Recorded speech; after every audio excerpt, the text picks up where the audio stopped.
Okay, we'd like to call this meeting to order. This is the Amite River Basin Drainage and Water Conservation District monthly meeting here in the wonderful parish of Livingston at the Livingston Parish Council Chambers.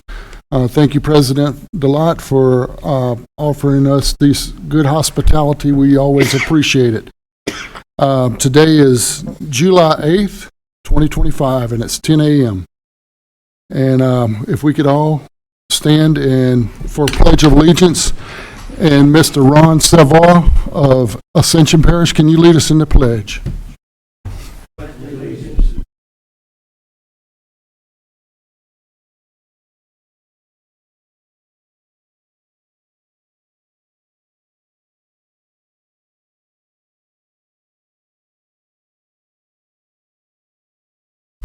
Thank you, Mr. Savoy.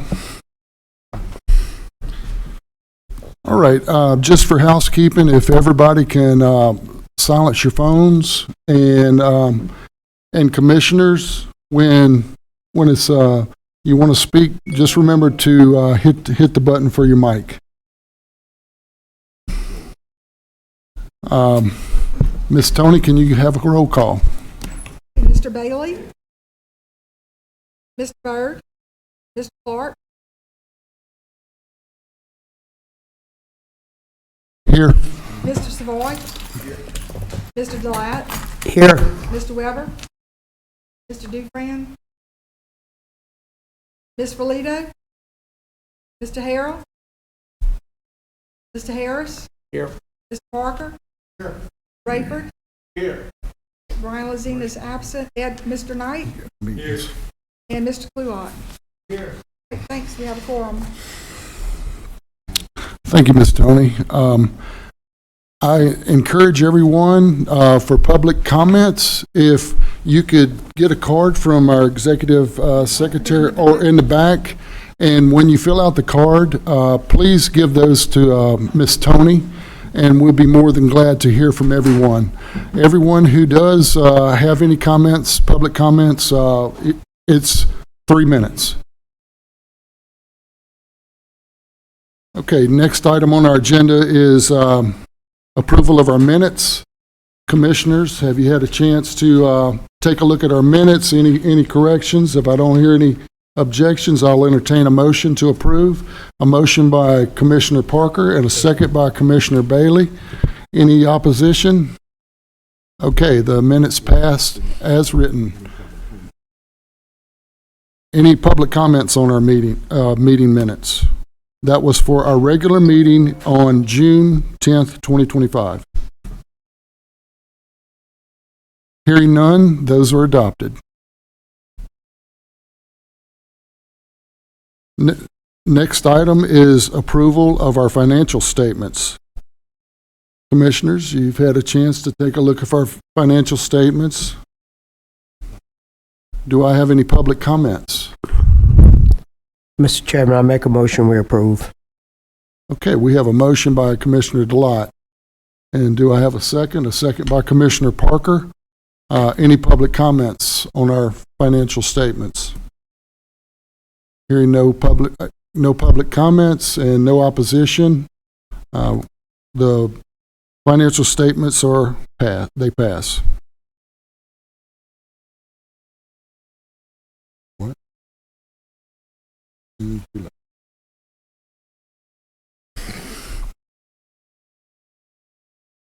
Next item on our agenda is the report from our ARBC, Amite River Basin Commission, Executive Director, Mr. Paul Sawyer. Paul? Good morning, Commissioners. Parish President and Commissioner DeLotte, thank you again for hosting us, our new second home, the ARBC.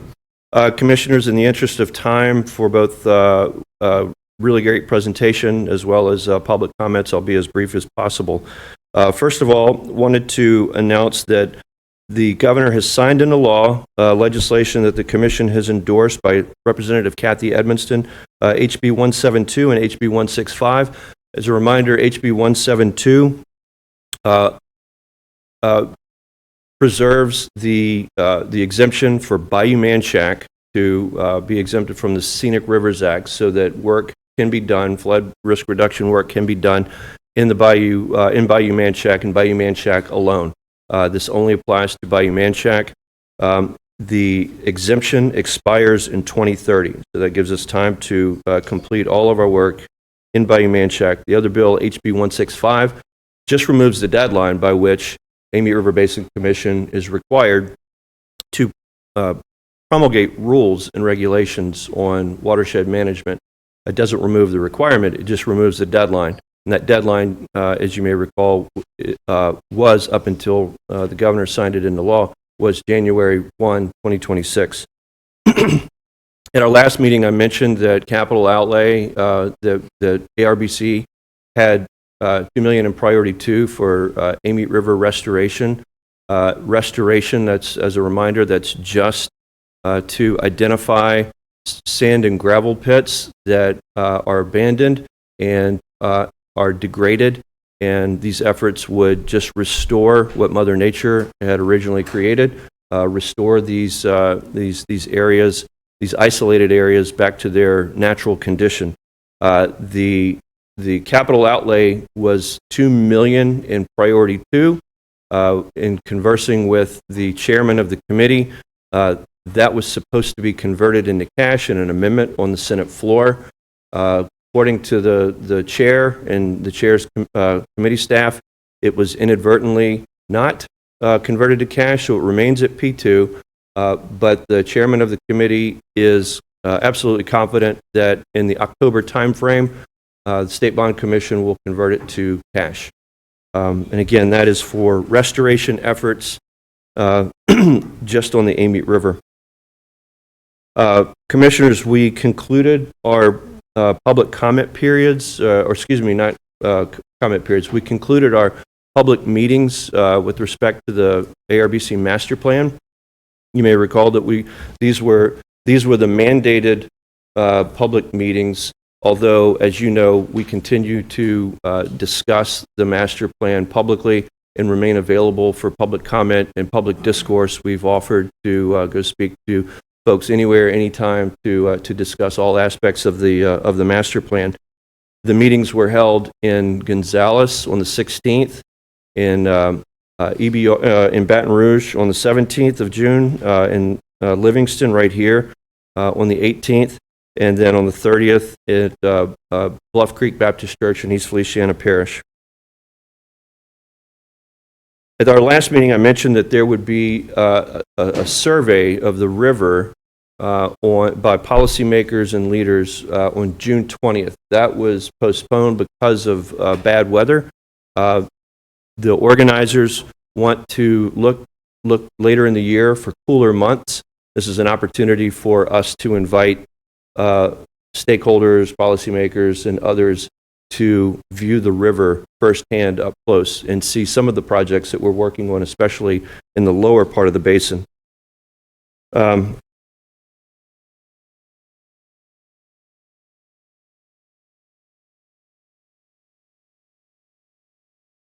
Just briefly on the Comite River Diversion Canal, I know there's a line item, there's an agenda item on the Comite River Diversion Canal. I'll address it now. And then also would invite Mr. Marino to add or subtract anything that correct anything that I state about the update on the canal. And much has not changed since our last meeting. There is incremental progress, and so that incremental progress continues.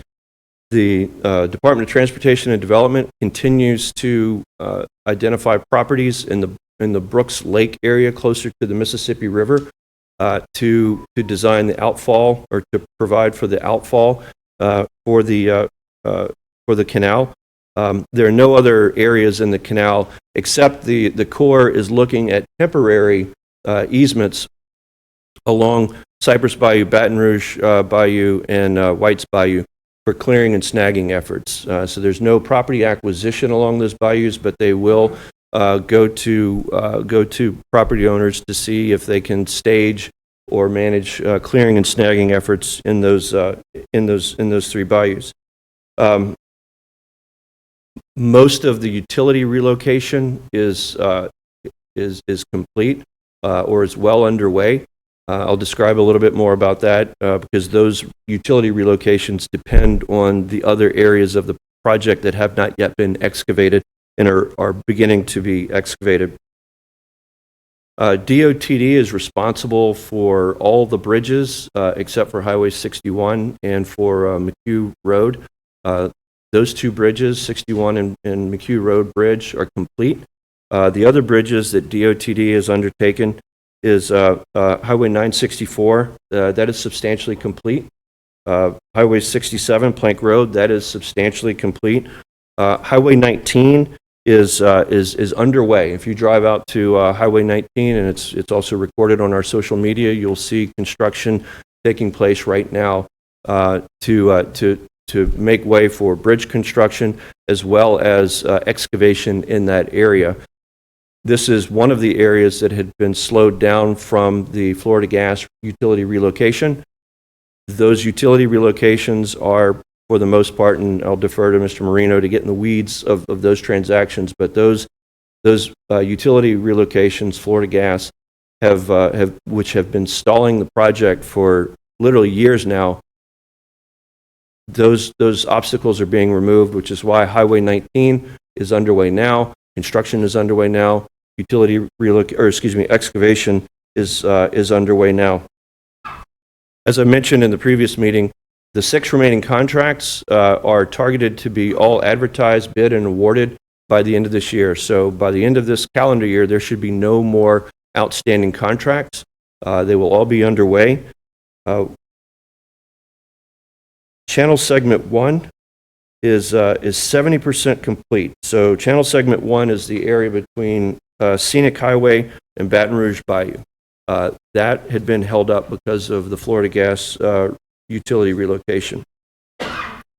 Channel Segment 3, which is between Highway 19 and McHugh Road Bridge, again, another area that had been held up by the Florida Gas relocation.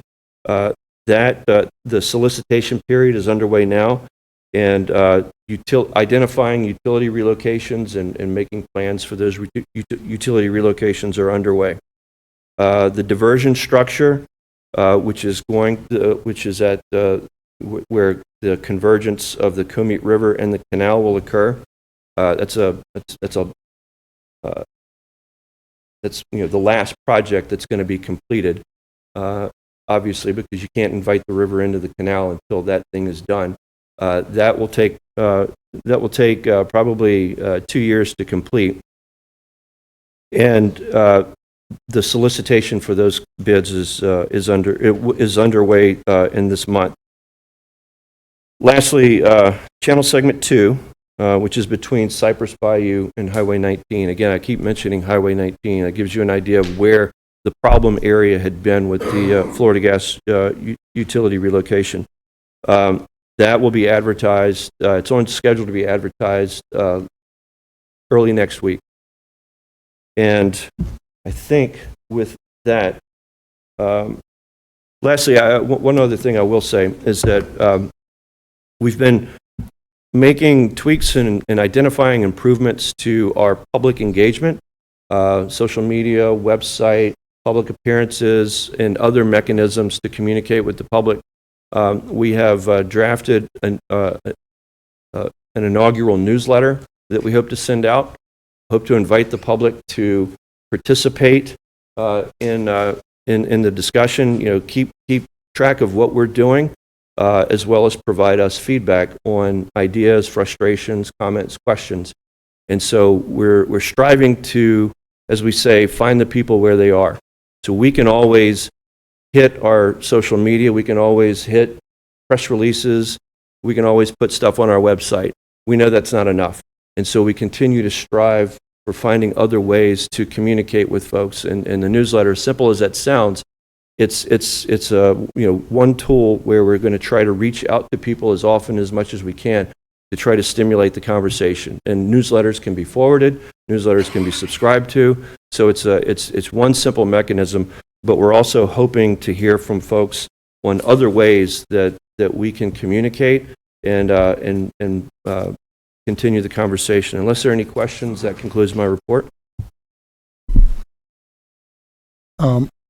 Larry, hold on. Larry, did you want to, Mr. Marino, did you want to expand upon the Amite River Diversion Canal project status? I guess the only thing I would add to what Paul had said is there was a bit of a holdup on Florida Gas. They had some kind of a problem pulling the pipe during pullback. The pipe got stuck. So they're working on resolving that. We don't know the timeline yet, but it looks like it's a month to maybe 2 month delay, depending. Because it was supposed to be done now, in like August, September. Okay, any other comments from the commissioners? Paul, I just wanted to expand upon the bill that was passed by Senator Representative Edmondson on the scenic rivers for Bayou Manchac. For clarifications and inquiring minds that may want to know, this is to allow for local governments to go in and do housekeeping on that channel. It's not to go in and change the channel's integrity or compromise its scenic beauty.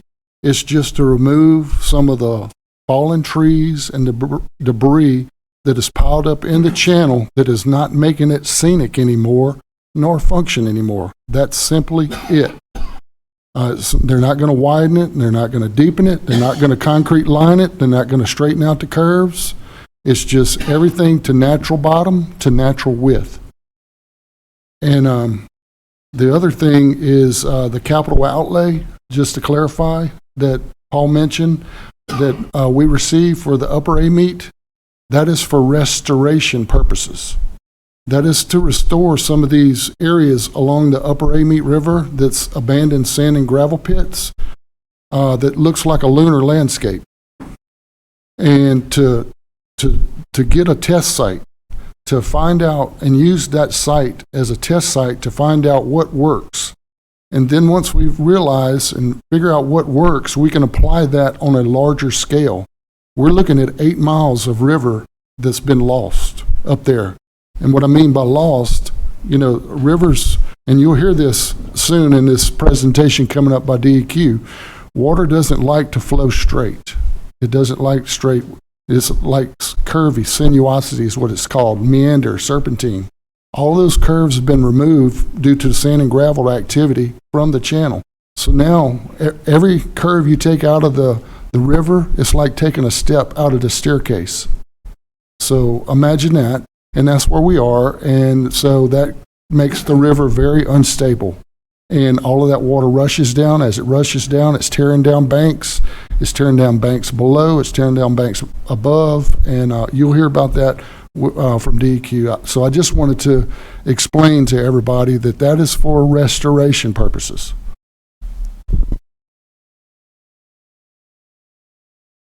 Thank you, Paul. Okay, next item is a report by our ARBC Legal Counsel, Mr. Larry Bankston. Larry. Thank you, Mr. President. Just one issue that is still unresolved is that, as you know, the board recommended the potential purchase of a piece of property along the Amite, which is an abandoned sand and gravel facility. We are in discussions with the legal counsel. We have submitted a proposed purchase and sales agreement as well as an act of sale. There were some issues with that by the seller concerning some of the language, and we are waiting for confirmation from the Division of Administration as to what language is acceptable. The question is, a normal act of sale would have as is, where is language in it, which is because the purchase price is funded by the state, that language is not necessarily acceptable that you normally see in a purchase agreement. The state wants a full, what they call warranty title on the property. So that's in discussions right now. We're waiting for discussions and approvals of language from the Division of Administration concerning that particular language, and until that time is resolved, we cannot come to a final agreement with the sellers in this particular property. That's all I have on that. Any questions? All right.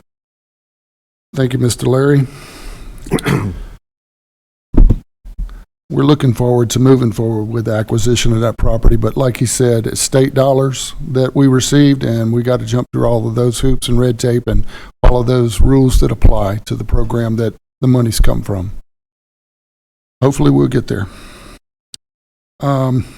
Next item on our agenda is under old business, and that's the Amite River Diversion Canal Project. I think we've covered that. Paul, we're good?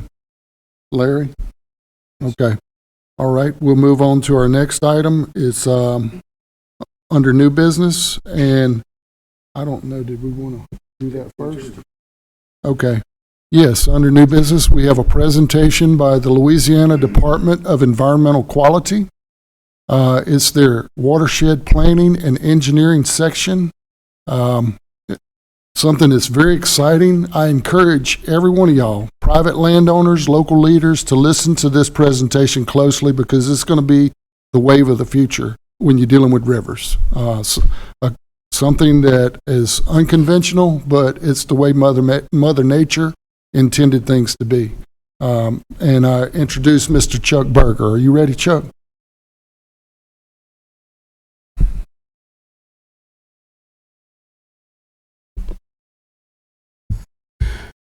Thank you. I thought maybe I would give everybody to come present their comments first. You're going to soften it up for us. Okay. All right, well, I'm Chuck Berger, LDEQ. I've been there since 1996. And in 1998, I had the opportunity to go to Dave Rosgen's class on stream classification.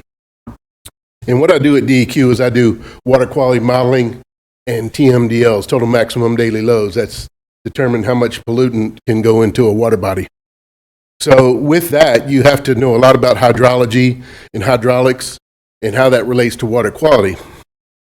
And so in 98, when I took the class, I think Rosgen developed his stream classification system in 94, published it in 96.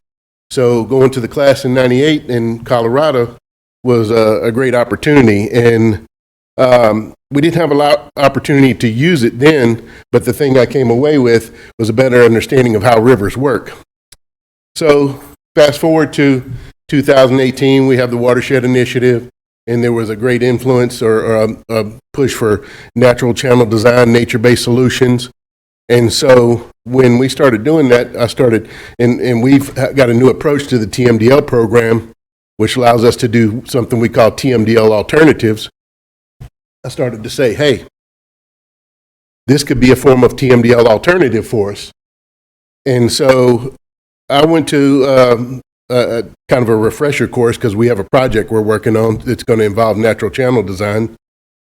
And I went to the class in North Arkansas with the fellows you see on the screen there.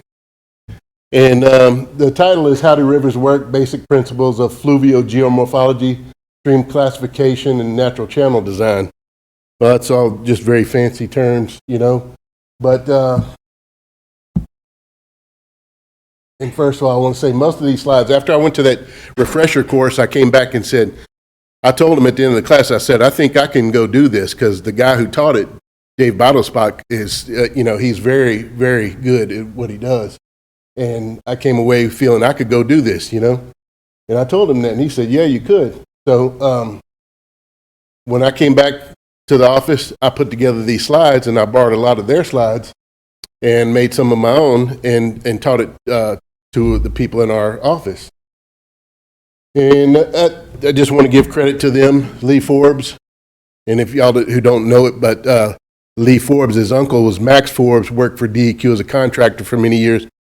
He just passed away. I think the funeral service is today. So he was another great man. And then Dave Bottlespach. So Fluvial geomorphology. What does it stand for? Fluvium is the action of running water. Geo is earth and morph is form. And so it's just how running water forms the land surface. And this is another slide I stole. The fella on the top left in the cowboy hat and the boots, he's about this tall. We call him Cowboy Dave. That's Dave Rosgen. Very funny guy. Very straightforward. And then I think the fella on the top right is Luna Leopold, who was a great influence on Dave Rosgen. And if you ever have a chance to read some of Luna Leopold's work, he was a great scientist, but he's also a great writer. And some of it, I've read some of his stuff, and it's hard to put down. Most people who are scientists don't write very good. You know, it's very dry and very boring. Not true for Luna Leopold. So, I failed to mention at the beginning of this presentation, it's somewhat interactive. So the first question I'll pose, and there's prizes available, but what is the purpose of a river?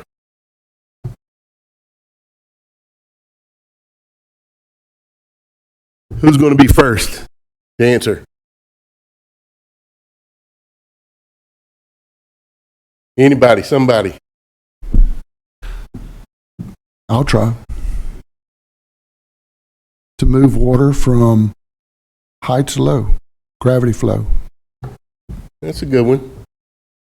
Anybody else?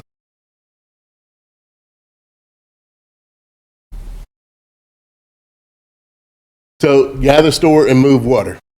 There you go. Gather, store, and move sediment and woody debris. Attenuate energy. Those are the three main purposes of a river. Sometimes people answer, well, to move goods and people. Well, that's our purpose for a river. That's not the river's purpose, though. Why do streams meander? Come on, somebody got to speak up now. Elevation? All right, good. Come on. Why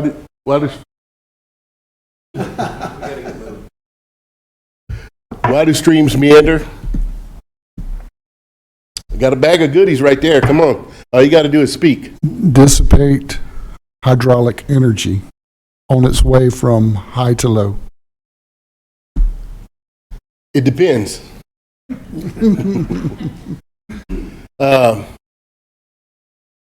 Shear stress. That's the water as it's moving along the soil, the stress in there. Hydraulic energy. And that's where it gets to, removing all the woody debris is not a good thing.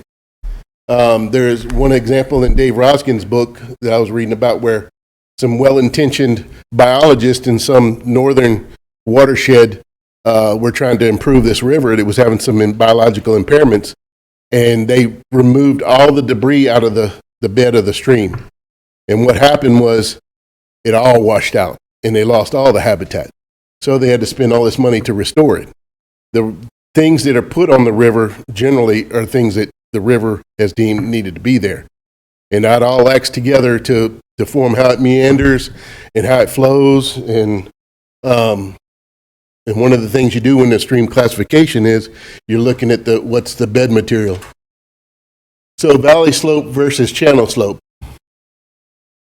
So another slide I added in here, some people may have heard of stream order.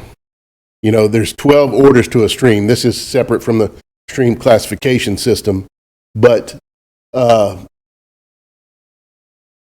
your orders 1 through 3 are usually your headwater streams that form the source of the water. They feed the larger streams. So does anybody have any idea what order of stream the Ohio River is? Given that 12 is the max.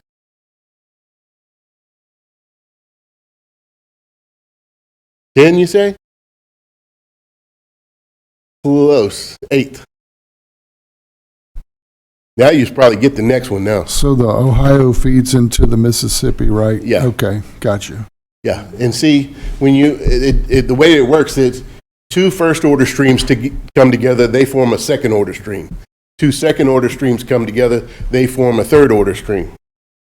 So, if the Ohio River is an eighth-order stream, what order is the Mississippi River? I heard 10, somebody say 10, 10. but I think he's seen the presentation before. And then the Amazon is a 12th order stream. That's the max. So there are many different stream classification systems. Roskin's is the one that's used most widely throughout the industry. And the reason is because not only did he figure it out, but he figured out a use for it. So why should you care? Sediment affects water quality, and it's the primary or secondary contributor to most other forms of impairment. Sediment, the one that most stands out to me with my background is its effect on dissolved oxygen. When you start to change the width and depth of the channel, that affects the reaeration rate, which affects dissolved oxygen. But the sediments that also, from bank erosion, and things of that nature, they can provide the pollutants that whatever is attached to the sediment, they're going to contribute that to the water column as they're resuspended. And that could be pathogens, pesticides, metals, nutrients is a big one. So it can be a very big influence of why you have impairments in a waterway. And so what I've been doing at DEQ is, and we're kind of heading this direction, is saying we've been focusing for years on point sources and non-point sources, typically the traditional forms of non-point sources like agriculture and land use and things. But what if we're missing a huge contribution to what's going on inside the channel? So what if some of our impairments are caused by that? We need to look at that as well.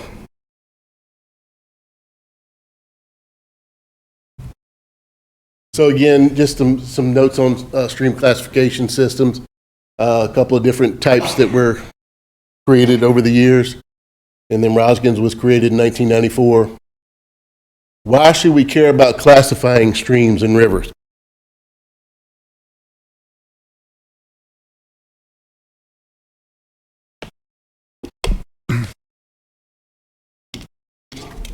Huh? I'm sorry, I didn't hear you. Yeah. So, communication. Make things easier to discuss. We can predict the behavior of a river. And you'll see that more as we go throughout the presentation. Describe the existing conditions and trends. Know when there's a problem. Know expected outcomes. Describe your restoration goals. If you want to restore a river, you got to know where you're at now and where you want to be so you can develop a plan to get there. And a research tool.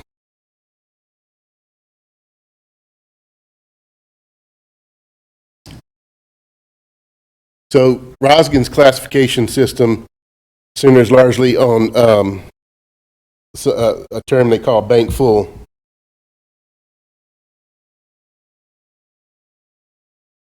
Some of the factors that affect stream morphology are width, depth, slope, velocity, discharge, flow resistance, sediment size, and sediment load. Roskin's classification focuses on dimension. That's the cross section. When you're looking inside of a channel, you're looking at the shape of the channel, the contour. The pattern is the plan, the view from above. The profile is kind of the view from the side. The bed form, and then the bed material. What is bank full and why is it important?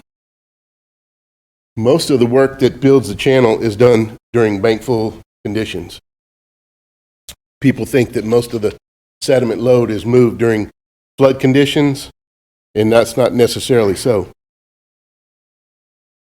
Yeah, it moves a lot of sediment load at one time, but over time, over a year, 2 years, 3 years, most of that channel forming work is done at bank full conditions or near bank full conditions. Many parameters correlate to bank full conditions, bank full dimensions. Therefore, once you know what your bank full dimension should be, and drainage area, you can start to restore a stream. The drainage area, what the bank full dimension should be. You can reset the channel. It's critical dynamic equilibrium or stability for a stream to have access to a nominally wide floodplain at bank full elevation. So this diagram here shows quickly just some of the terms. Bank full corresponds to the discharge at which channel maintenance is the most effective. That is, the discharge at which moving sediment, forming or removing bars, forming or changing bends and meanders, and generally doing work results in the average morphologic characteristics.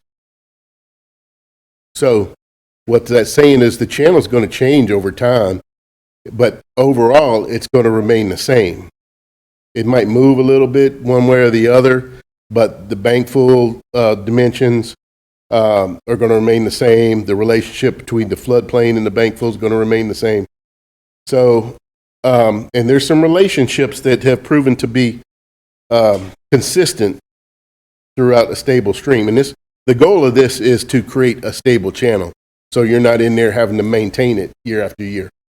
So when you look at bank full depth, that's basically where it starts to go over into the floodplain. Once you know what, and there's some key things you can look for in the channel. You have to get in the channel and really walk it and make measurements throughout the channel to get this done.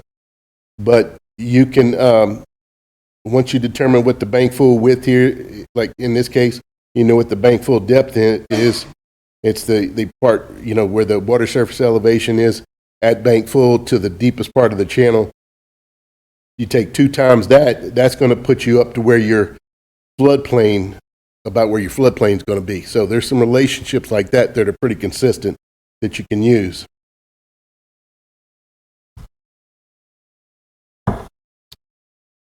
Okay, off this slide, the big thing that to take away from this slide is that the return period on bank full is typically 1 to 2 years, about 1.5 years.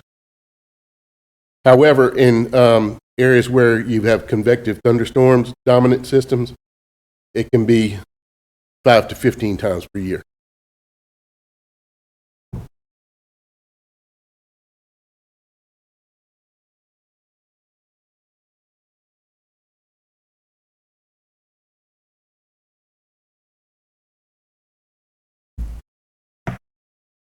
Okay, so this slide, remember I said about the more the sediment is moved during bank full conditions? That's what this slide is showing. So the blue dashed lines represents the flow, and as the flow, it reaches, as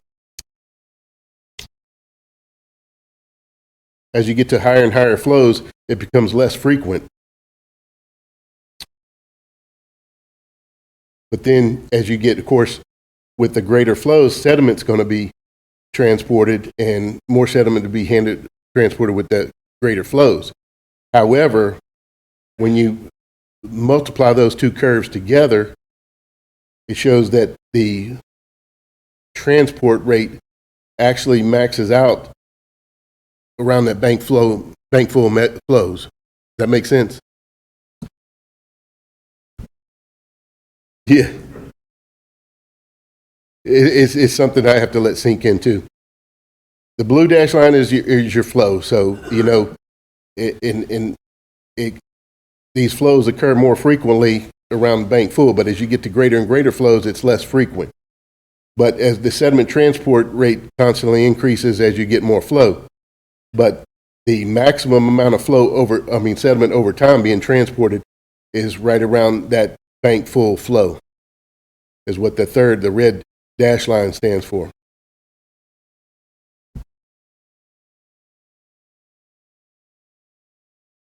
So we got some images in here that just show some indications of about where bankfull was set to be.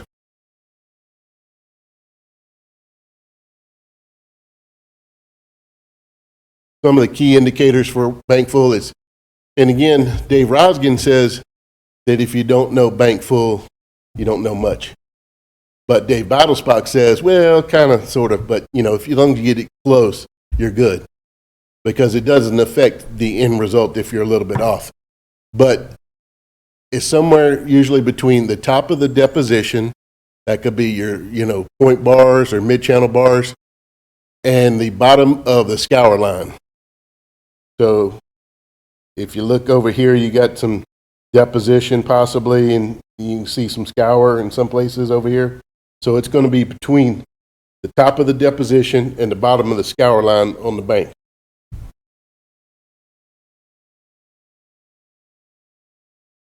So this particular stream looked like it was right at about bankfull conditions. Most of the time, your river is going to be well below bankfull. Again, it's just some more indications of where they documented bankfull to be in different projects.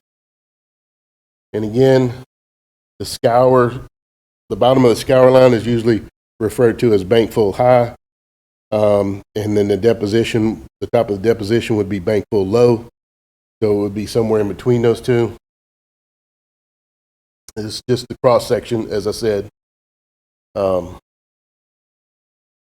out beyond bankfull is going to be your terrace.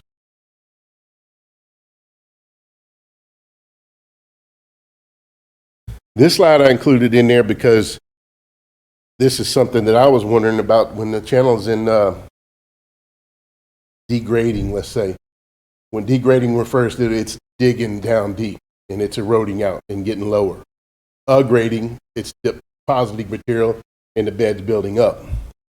So what usually happens is it goes deeper first, and then it blows out the banks and goes wider and then goes deeper again.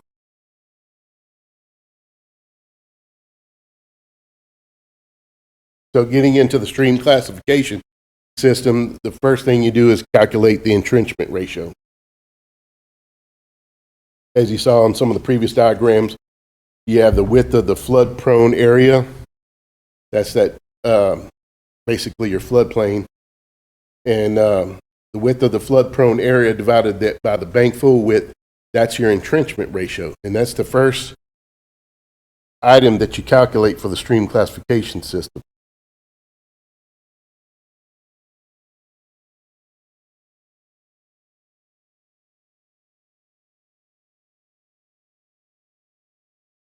And then we're going to get into some that profile that we talked about. Riffle is a lot of the work you do in making measurements is in the riffles of these rivers. So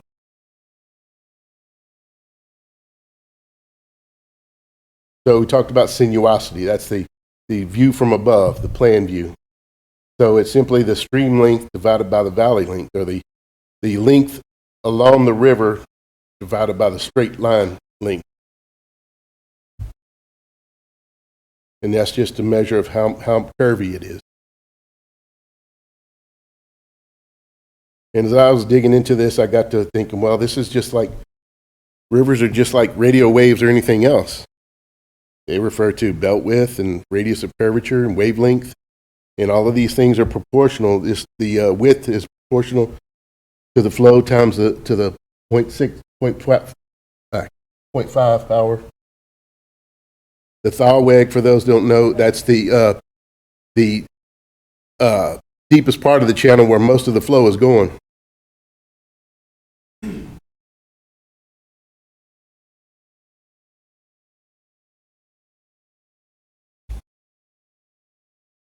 So, as I was reading Luna Leopold's work, he had an article on meanders. And I put this slide in there into the presentation. But most of you know what the cut bank is, or the concave bank. That's where it's the outer side of a meander where it's digging away up against the bank and it's depositing material on the inside of the meander or the convex bank. That's your point bar.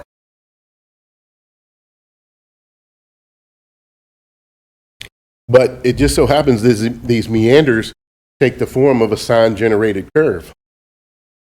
And what Aluna was demonstrating in this image here was that you could take a steel bar and bend it, and it would give you the same sort of curvature. And I just took that to mean that's one of those shapes in nature that are consistent, like a spiral, you know? So then looking at the profile, honestly, I was familiar with the pool and the riffle before, but it actually goes riffle, run, pool, glide. So the riffle is at the top, and that's kind of where your water's flowing faster. And then the run is as it transitions into a pool, and then as it comes out of a pool area, that's referred to as the glide. And so a lot of the measurements that we make when doing this type of work is from one riffle to the next. So we're measuring slope from one riffle to the next, the length of the reach, and so on.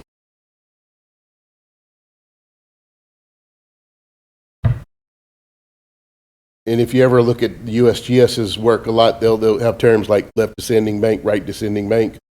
And the left descending bank is on the left-hand side as you're looking downstream. The right descending bank is on the right-hand side.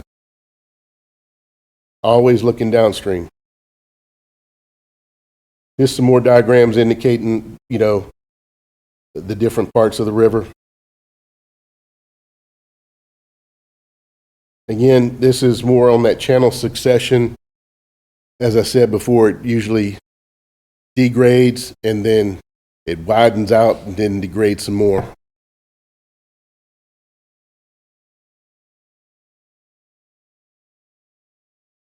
In this, that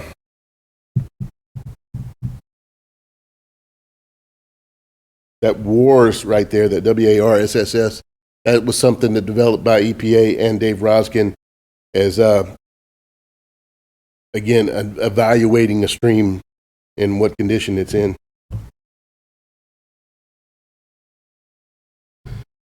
So the thing I like about this slide here, and again, I have to look at it a little bit, but it kind of gives you an idea of whether a stream's going to upgrade or degrade. And it was developed by a fellow with the last name of Lane in 1955. And what it says is,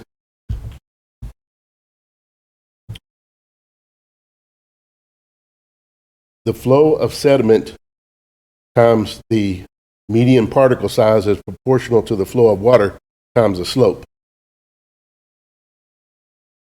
And if you look on the left-hand side, if you increase the size of the sediment, it's going to make this scale tip towards, such that the arrow is moving towards the right, meaning it's upgrading. In the same respect, if you add more sediment on this side, it's also going to tip the scale such that the arrow is pointing towards aggradation. If you went to a finer sediment or reduced the amount of sediment, then it would tip the other way. It would go towards degradation. On this side, if you increase the slope or the amount of water, that's going to tip the scale towards degradation. So that means the channel is going to dig down deep and erode. So these are just some pictures here that people are probably familiar with, different challenges of urban streams and all.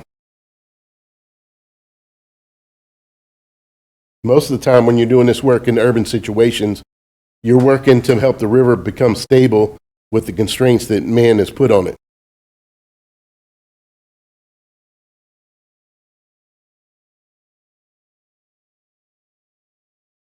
Just some examples of problems. Yes.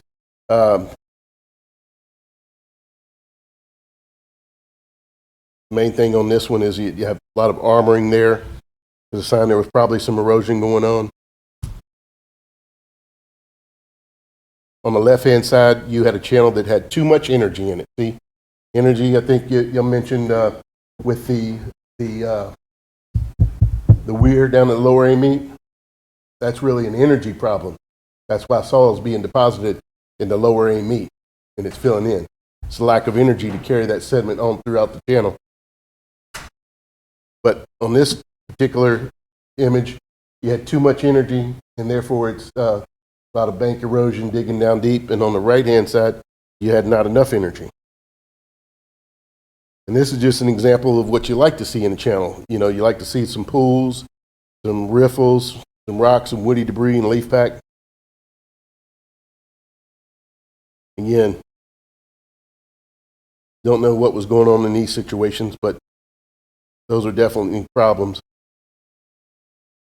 A lot of bank erosion here. You had some armoring on this channel. Again, having livestock in and around the channel can be a problem.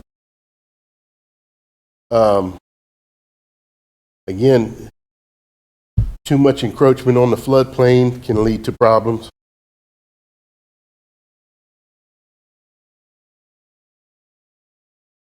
And what is a stable stream? These are all good definitions, but I happen to like Roskin's the best. Ability of a stream over time in the present climate to transport the sediment and flows produced by its watershed in such a manner that the stream maintains its dimension, pattern, and profile without either aggrading or degrading. Causes of instability, increasing the runoff or slope, you know, a lot more hard surfaces in the watershed increases the runoff, loss of riparian buffer, filling the floodplain, in-stream modification, increasing the slope. There's several different ways you can do that.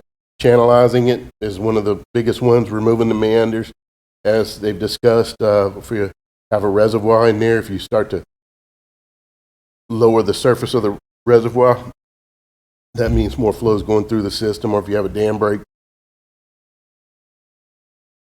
Again, changes in sediment load due to development in agriculture, bank erosion. And what this shows here is it a natural channel versus a design channel. And what I tell people when I'm giving the presentation is, have you ever seen a nature create a straight channel? No. Have you ever seen it create a trapezoidal channel? No. Those all work for one thing, and but it doesn't, when you do that, you're gonna be battling nature, and nature's gonna win. And this is an example of what I've seen, and even when you concrete line channels, sediment's gonna find its way in there, and the same process are gonna take place, and it's gonna start to build its own channel in there again. So when you determine the stream classification system, first thing, is it a single or braided channel? And then you calculate the entrenchment ratio, look at width to depth ratio, determine the sinuosity, measure the water surface slope from one riffle to another, and determine the median size of the bed material. And when you do the median size of the bed material, you just got to do some calculations, determine how many measurements of sediment you must take, and you walk back and forth across the river, reaching down without looking, picking up whatever is the first thing your hand touches as far as sediment, and then measure the size of that.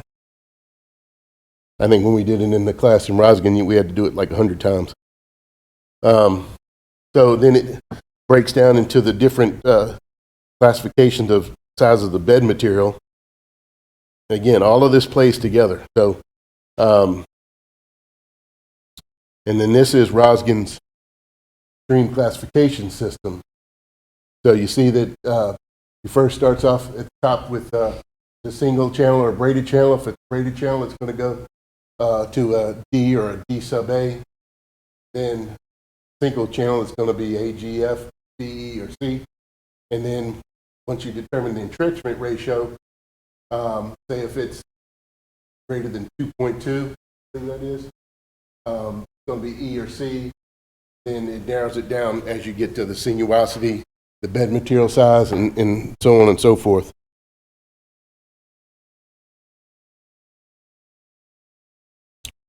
So one of the things that's done when you're doing this type of work is you develop these regional curves. You look at different areas of the channel and determine those dimensions we talked about in getting the drainage area. And you develop regional curves, and the regional curves are what allows you to be able to take that information and go to the next spot and do your restoration.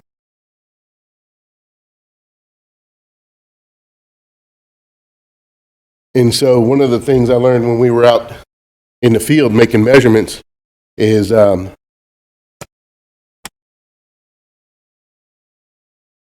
something called the BHI and the Banks model.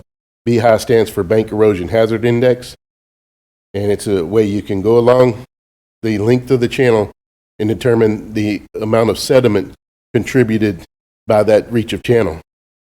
And bank assessment of non-point consequences of sediment, that's the Banks model. And so what it is, while it may not be 100% accurate, relatively, it gives you an idea of which areas are your major contributors. And it's a team effort when you're doing this type of restoration. It's never just about, engineers or biologists or whatever. The people that do this form of restoration, they go all the way, and it's about creating better habitat, better water quality, better stability channel, better flow, and usually involves all different type of professionals. And it's about community engagement. And one of the things that they've stressed is that having a watershed plan is very important. So, just got a few pictures in here of some work that they did over in Houston area.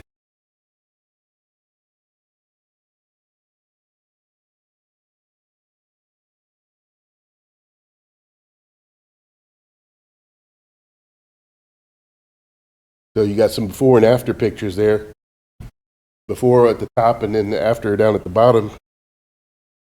And then you can see it looks much more stable. They start planting native plants and trees.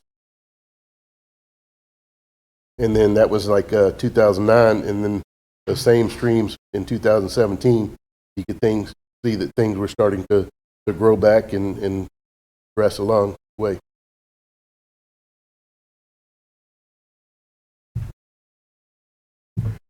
Any questions? Any questions? I'd just like to mention, I appreciate it, Chuck. That was very detailed. I'm not sure if it went over a lot of people's heads, but in short, what he's trying to say is there's a science to what's going on with our rivers and streams. They don't always like to be straight. There's physics, and we need to recognize it, and different streams are different. There's math involved. You can put a pencil to it.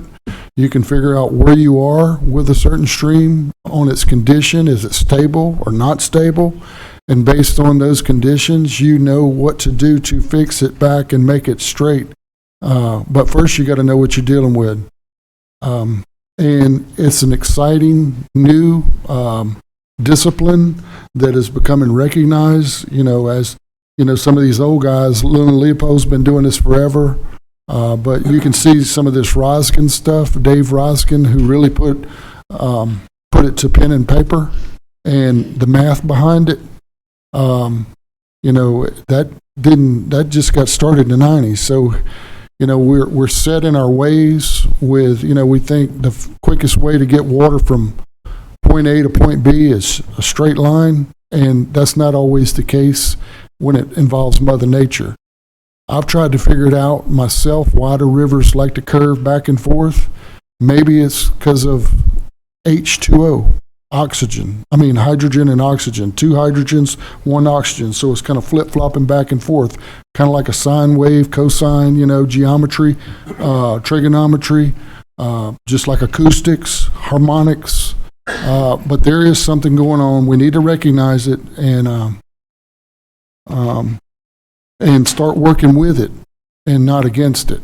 And that'll solve a lot of our problems in regards to bank erosion, sediment in a channel, maintenance, all of that good stuff, fisheries, water quality, everything that we want and expect from a river when we recognize that. Commissioner Delight. And this is for you, Chuck. May not even be a such thing, but I know we're always looking for alternative ways, whether it's reservoirs, dikes, improving the flow, the channels, whatever it is.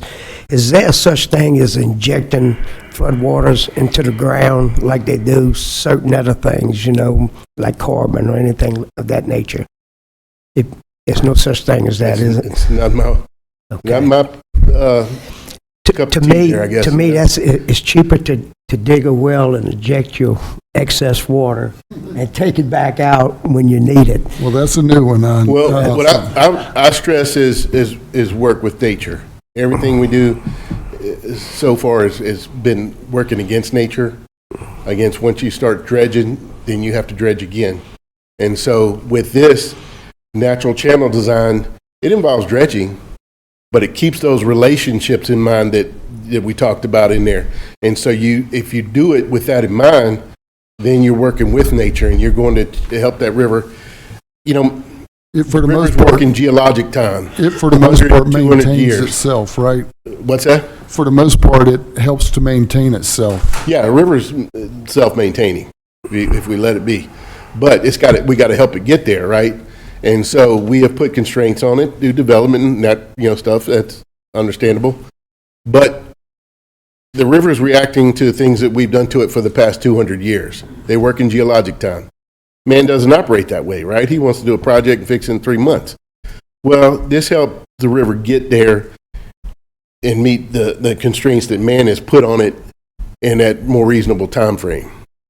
And when you do a project, you're going to understand you're going to have some erosion in the meantime, but you got to maintain it and watch it. And if it does what you're expecting, then it's doing good. But if it does something unexpected, you got to make minor corrections, It's got going to the moon. You got to do minor corrections along the way, right? Yep. So they say we went to the moon, but, Good deal. Any more comments? The main thing is that our local leaders now and a lot of our private citizens are aware that there is something going on besides, with our rivers and streams. And maybe we need to recognize that and work with them rather than, adapt ourselves to them, not adapt them to us. And what I've been saying with the Watershed Initiative is that we've lived with water all this time. It's such a center of our culture and our music and our life down here.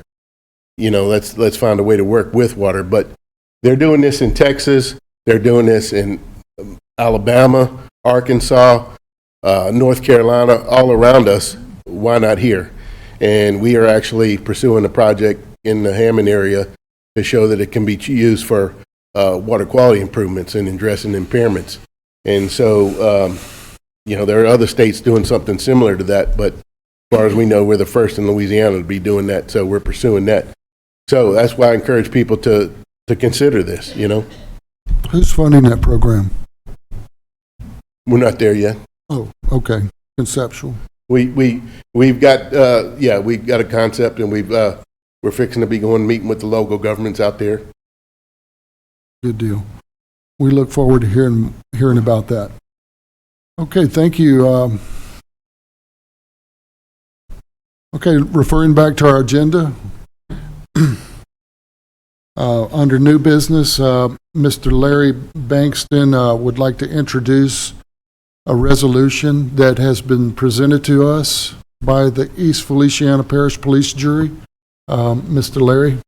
Yes, this is dated the July 7th of this year, and I'll just read the resolution. Whereas East Feliciana Parish is included in the Amite River and tributaries, and whereas the Amite River Drainage and Water Conservation District has developed a 2025 master plan as a regional approach to sustainable management of the Amite River Basin, and whereas the need to reduce flood risk in the entire Amite River Basin is of paramount importance, and whereas the flood risk benefits to the citizens of East Feliciana Parish would be greatly overshadowed by the detrimental impact to landowners and citizens of East Feliciana Parish if this project is continued with the proposed reservoirs as approved in the 2025 master plan. Therefore, be it resolved that the East Feliciana Parish Police Jury oppose the Amite River Basin Commission master plan reservoirs, and notice shall be sent to the Amite River Basin Commission of our opposition. And that was signed by the president and secretary. Okay, that was brought to us today by Commissioner Ed Parker, who represents East Feliciana Parish. He wanted to make sure that we got this resolution that was passed last night at the meeting, and that it was read today. So basically, based on this, what we're going to do is we recognize there's concerns, but we want to take this up on our next meetings. We're going to have this on our next meeting's agenda to address it in a more direct and formal matter. But today, at this point, I know we have public comments. I know that there's public interest here, and we're more than glad to go ahead and start our public comments.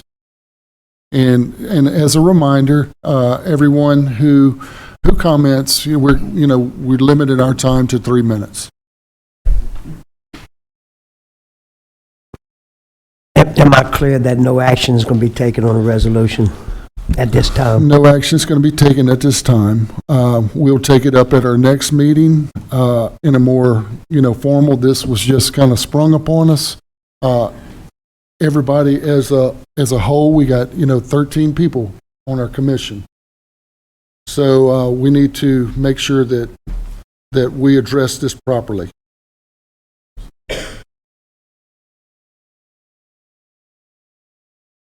Okay. All right. As far as public comments, we'll go ahead and get started. The first person I have here is Mr. Jeffrey Duvall. Mr. Jeffrey? Thank you, Mr. Clark. I appreciate the time, and I need probably 3 hours and not 3 minutes. So, but real quick, I am a East Feliciana Parish resident, but my roots are from Myers Road in Denham Springs. My father was Jerry Duvall. My family extends to the Chambers, the Streets, many other names that some of you may recognize. But I'm here to discuss what was Plan 3 on your proposal. And just so the public knows, this is a map from 1958. So this is not a new plan to put a reservoir on the Amite River in East Feliciana Parish, okay? First of all, by attempting that project, you're going to complicate matters to the degree no one here can maybe comprehend because of the litigation that's going to follow, the years and lawsuits, the grossly miscalculated cost of the project, period. It's not $1 billion. It's billions and billions and billions of dollars in resources that you would attempt to cover up. Oil and gas. There's multiple oil wells that are producing in that area. There's sand and gravel there for 100 to 200 years. This young man here, his family's been in the sand and gravel business all their life. And he knows the first thing that you do when you go to dig a hole along the Amite River, if you dig it in the wrong spot, it's going to cave in, right? In some places, it's not going to cave in, right? You're the expert, Mr. Chuck. But I know enough about that river and working and being along that river to know that I'm going to go places and I'm going to sink. And I'm going to go places and I can drive a bulldozer. It'll never mess with the crust of the earth. So I'm basically here on behalf of the part of the people you see back here from East Feliciana. I have a relative here, Mr. DeLee, a Doty, and he and I used to camp on the banks of what was part of the Amite River. It's not a river now. It's all filled in. I own land on the Amite River. I own land on Beaver Creek. I own land along the tributaries of Little Beaver that run into Beaver Creek. I fished on Darlington Creek. I know all this country. And I think the citizens of East Feliciana will work with you if you look at retention versus a land grab. And we see this as a way to basically confiscate the real estate that our families have owned since the 16 or 1700s in some places. I've had to buy most everything I have. I had the opportunity to meet Mr. Paul Sawyer and Mr. Clark when I found out about this a few weeks ago. So this has been, I'm sorry, my time's up, but you have been planning these projects, and I know you're doing a lot of great work on the Amite River. And I think that we all are gatekeepers to everybody here. I have relatives. I have a good friend that lives just down the highway here, and when he flooded in 2016, I was here with him digging insulation out of the walls of his home, and I spent a month working here with him. So I understand the pain. I lived in a home on the Amite River when I was a child. When the water would get up, my family would carry me to the road so I could get up on Highway 432 and get back home. So when y'all have time, I'll meet with any of you in person. I'll come back at any point in time. I will work with you if we're talking about retention, and I will ask the landowners of East Feliciana to be a part of the solution and not a part of the problem. Thank you. I thought everything you said was very interesting. I have a lot more. Thank you. Thank you, Mr. Duvall. Everything you said, so I take it is that you're against the project in the Amite River Basin Master Plan that is described as Amite River Basin retention area that would be from LA 432 north, extending up into Mississippi and creating a reservoir, so to speak, and flooding out that property. That's what you're here. That's correct. I would be a part of working for retention and building structures that would slow the metering, or the term metering of water. And I think personally, when we look at the volume in the water, whoever named the Darlington Reservoir back years ago, if you look at the Darlington watershed, that's a watershed that's over 25,000 acres. That water comes off at a different speed than the water that comes out of Mississippi because that's flat land. The water that comes out the hills, I own land in Illinois on the Ohio River. And I know when it rains up there, you better get out of those gorges because it's coming and it's coming fast. That's the water that comes off the Darlington. The water that comes out of the watershed from Amite County, most of that is, once it gets to what we call the forks of the river, my family owns the land where the Amite rivers come together, the East River and the West River. I have a very good understanding of the river, okay? And I know from the maps of 1840, the first maps that I can find that have property boundaries are go back to the 1840s. I own lands on both sides of the Amite River. I own land I can't get to because the river changed. 200 years ago, 100 years ago, the rivers shifted and changed. The river's always changed. So I am against the reservoir. Yes, sir. Mr. Okay. John. Just so we were clear and understood that, yes. There's a lot of talk about rivers to this today, but just making sure that we understand, and I understand, we understand. Commissioner DeLotte. Mr. Jeff, I agree with you, by the way. But a lot of people get concerned or get confused by the term retention and detention. So are you saying retention is okay? Temporary. Temporarily. Temporary. Okay. Where we in the case of potential catastrophe, right?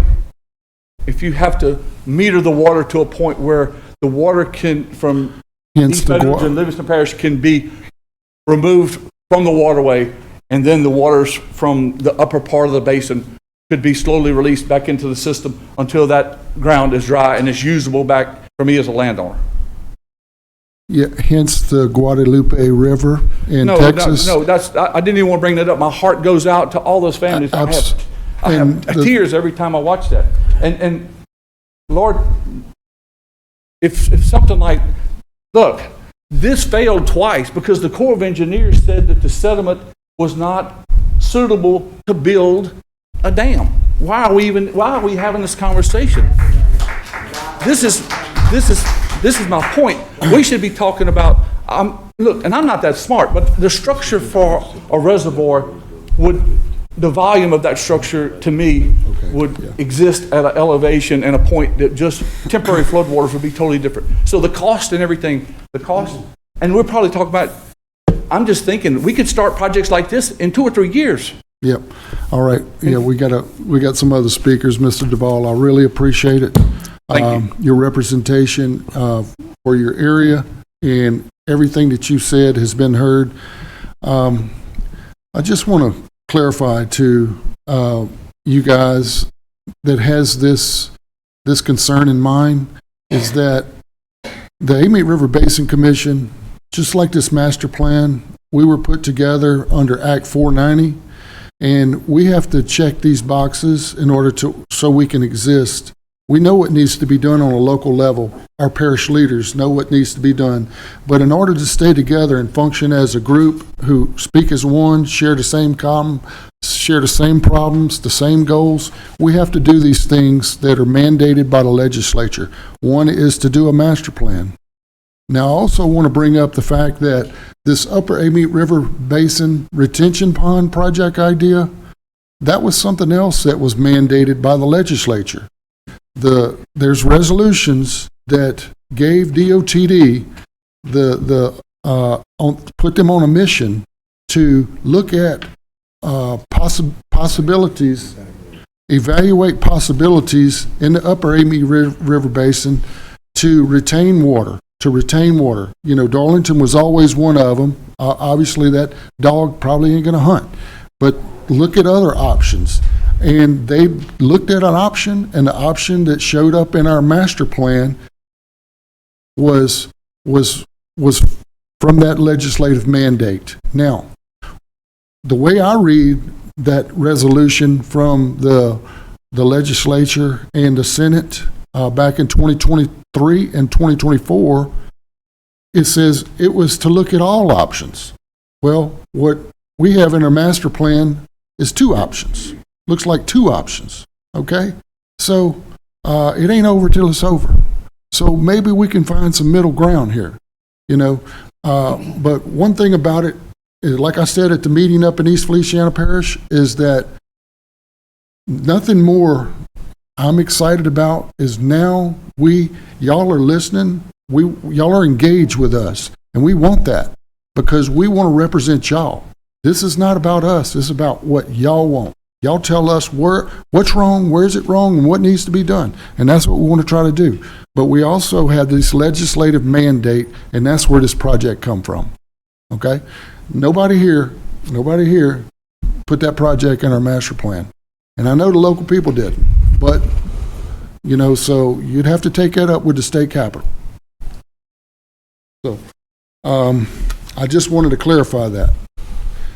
So, our next public comment person is Mr. Jason Dowdy. Is Mr. Jason still here? He had to leave. Okay. All right.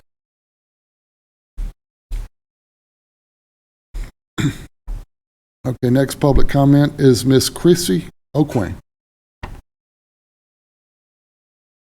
Welcome, Miss Chrissy. Good morning. I am Vice President of the East Feliciana Parish Police Jury, and I appreciate Mr.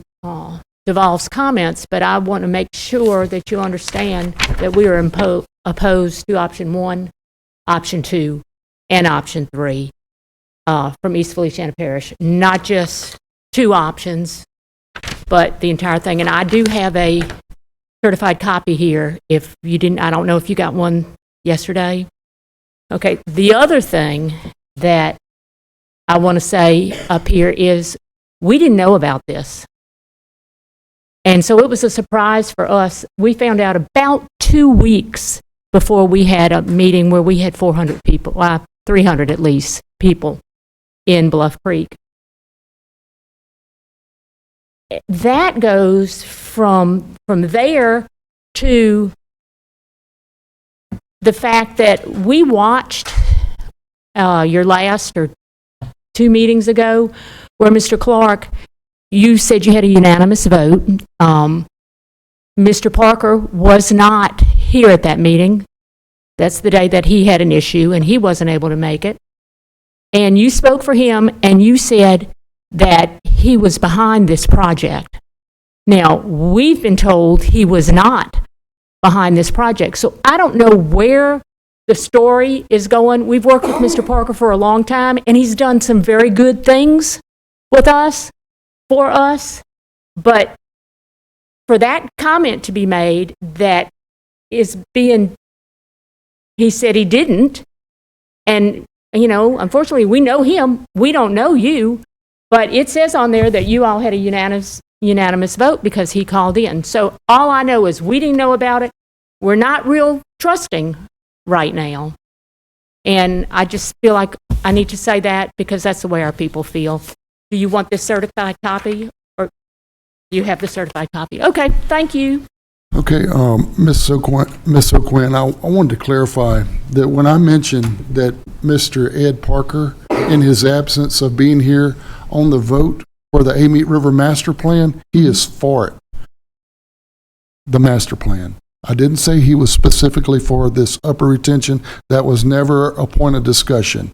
I said that was what the whole vote That's and correct. meeting You was said about. he was for the master plan, That's and right. that's involved in the master plan, Okay. and it made So him. you're kind of loading up, you know, the narrative here and putting words in my mouth that I said that he, Mr. Parker, was for the upper Amite River Basin No, I didn't flood say that. retention. He Okay, was just for clear. the master plan, Okay.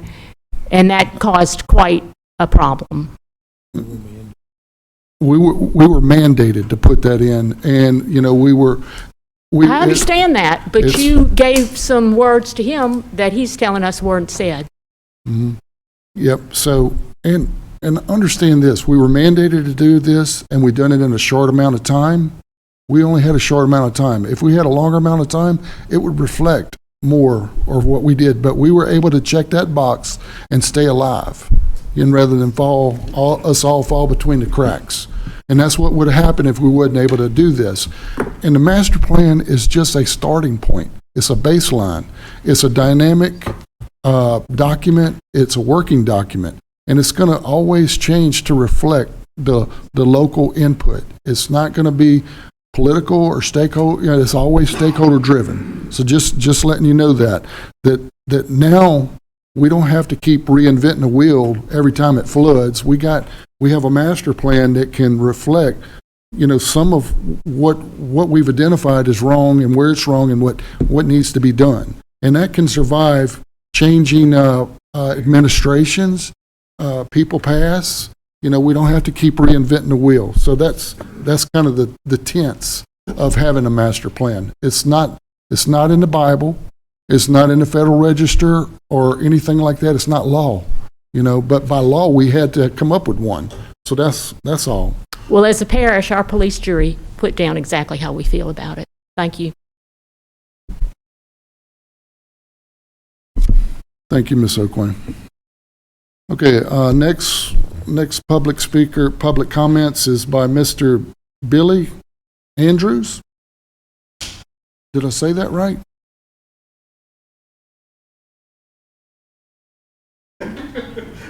Mr. Billy Andrews, Highway 10, Clinton, Louisiana.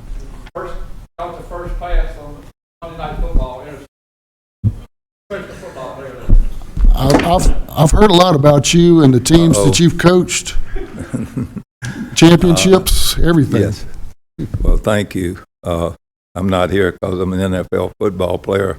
I'm here because I have property out there that would go underwater. It hadn't been discussed, but that I've been signed a contract that there's going to be solar panels. And solar panels and water don't go good. So I'm directly opposed to it. I was raised on the Amite River. I know all about it. Curves and all those things that he was talking about is good. But we're not the problem. We can be part of the solution. But it seems like we're the problem. And it's like Mr. Duvall said, the money that it would cost to, nobody here wants to pay me what they would pay me for an acre of land. And it's a little more than that. So I feel for the people down here. I've fished all the way down here from way up there. So I have an interest in the people. I'm a God-fearing man, and so I care what happens to other people. So that's just what I got. Thank you, Coach.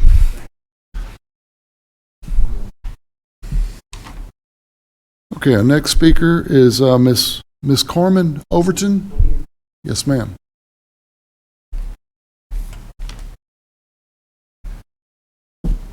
Good morning. I'm speaking today. I spoke briefly at the other meeting. I'm a resident of St. Louis Parish, and my concerns are funding. Who would fund this project? And what kind of current research do y'all have? Because the research I've seen appears from 1955, 1978, 2009. We're in 2025. My father-in-law was the police juror in St. Louis Parish, the first African-American police juror. And this same project came up. It was called the Darlington Reservoir, like Mr. Duvall stated, in the 1980s. And the statistics and the information that you presented today, the same information presented 40 years ago.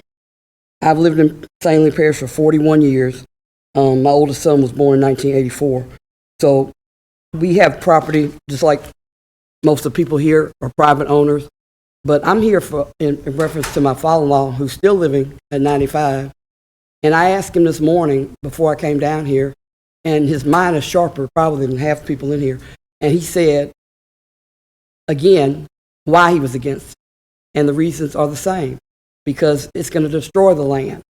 And it's for the future of my children. I have 2 sons that live there, or landowners, and I have 9 grandchildren.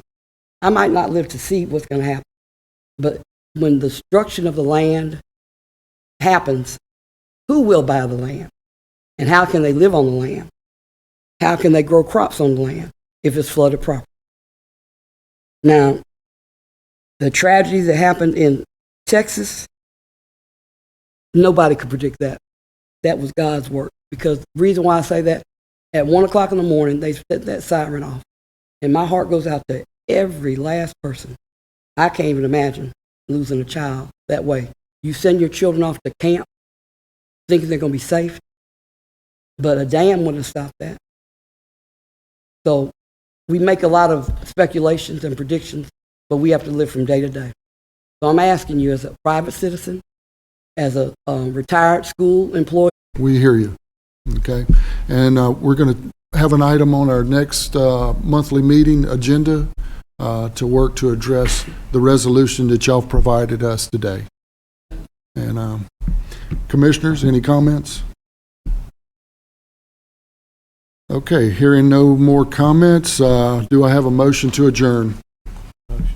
Motion by Commissioner Harris. Seconded by Commissioner Byrd. Thank you all, and have a good day.